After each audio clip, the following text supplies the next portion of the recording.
Present by Albella Music.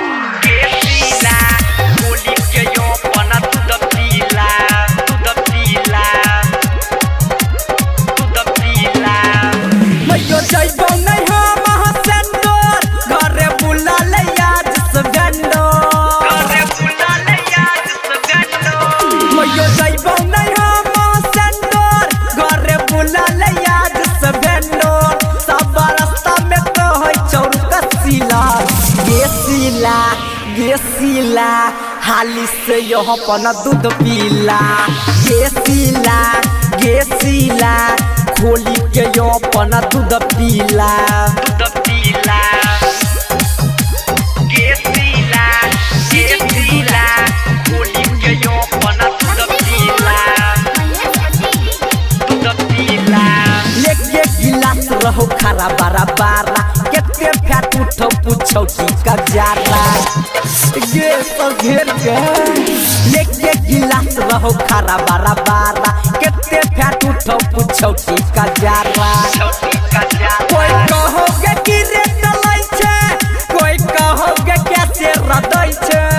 कोई कहोगे कि रे चलै छे कोई कहोगे कैसे रदै छे सुबह शाम पूछी तू मिला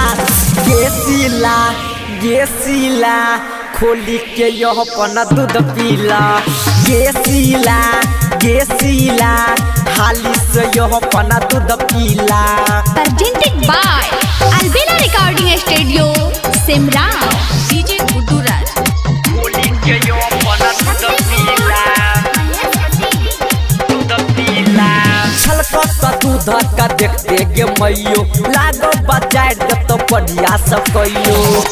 ये बुझली मैयो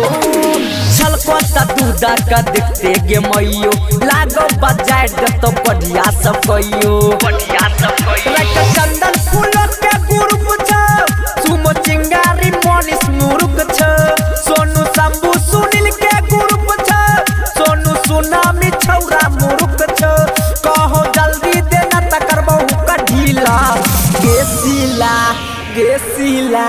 हाली से यहाँ पना दूध पीला गेसीला कमंडल के यहाँ पना दूध पीला मैयो जइबौ नहीं हम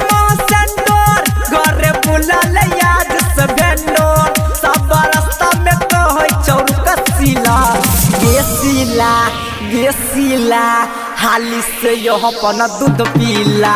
गेसीला खोली के यहाँ पना दूध पीला।